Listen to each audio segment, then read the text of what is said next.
மன் தபக கபல சலாத்தி, யார் தொழுகைக்கு முன்பு அந்த ஆடு மாடையோ அல்லது அந்த பலிப்பிராணியோ அறுத்து விடுகிறாரோ ஃபல் யுஇத், அவர் திரும்பவும் என்ன செய்யட்டும், இன்னொரு பலிப்பிராணியை கொடுக்கட்டும் என்று நபிகள் நாயகம் ஸல்லல்லாஹு அலைஹி வஸல்லம் அவர்கள் சொல்கிறார்கள்.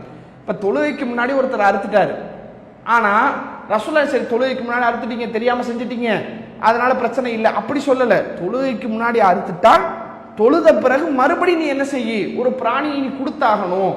அப்ப ஏன் ரசூலுல்லாஹ் இவ்வளவு அழுத்தமாக, இவ்வளவு ஒரு அழுத்தம் நிறைந்த வார்த்தைகள் நபிகள் நாயகம் ஸல்லல்லாஹு அலைஹி வஸல்லம் அவர்கள் சொல்றாங்கன்னா, அதற்கான சக்தி உன்னிடத்துல திரும்ப இன்னொரு பிராணியை கொடுக்கக்கூடிய அளவுக்கு சக்தி உனக்கு இருந்துச்சுன்னு சொன்னா அதை நீ கண்டிப்பா கொடுத்துதான் ஆகணும் என்ற அடிப்படையில் நபிகள் நாயகம் ஸல்லல்லாஹு அலைஹி வஸல்லம் அவர்கள் அந்த குர்பானி என்கிற ஒரு விஷயத்தை இவ்வளவு அழுத்தமாக நபிகள் நாயகம் ஸல்லல்லாஹு அலைஹி வஸல்லம் அவர்கள் சொல்கிறார்கள். இந்த செய்தி சஹீஹுல் புகாரியில 954 என்ற எண்ணில் இடம்பெறுகிறது. இதை கூடுதலாக விளக்கக்கூடிய வகையில சஹீஹுல் புகாரியில 955 என்ற எண்ணில இடம்பெறக்கூடிய ஹதீஸும் இதை கூடுதலாக விளக்குகிறது. நபிகள் நாயகம் ஸல்லல்லாஹு அலைஹி வஸல்லம் அவர்கள் அந்த ஈதுல் அல்ஹாவுடைய அந்த குத்துபாவை உரை, பெருநாளுடைய உரையை ரசூலா நிகழ்த்திட்டு இருக்கிறாங்க.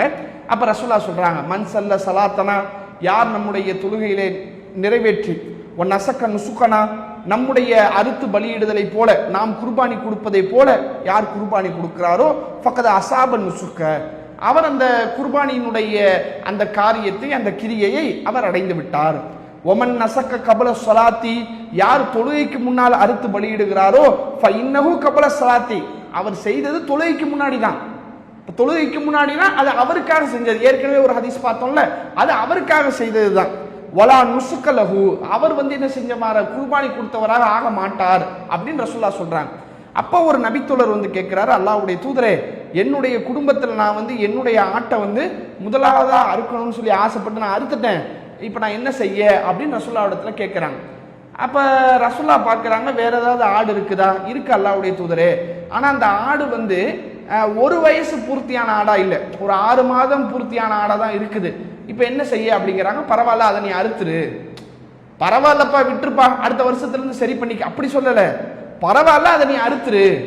அப்ப நீ செய்த அந்த ஒரு தவறுக்கு ஒரு பரிகாரமாக ரசூலுல்லாஹ் என்ன செய்யறாங்க, இன்னொரு ஆட்டை நீ கொடுத்துதான் ஆகணும் அப்படின்னு சொல்றாங்கன்னா, அப்ப ஆடு கொடுக்கக்கூடிய அளவுக்கு சக்தி உள்ளவர்கள் அதை கண்டிப்பாக செய்துதான் ஆகணும் அப்படிங்கிற ஒரு விஷயத்தையும் இதுல இருந்து நம்ம பார்க்க முடிகிறது.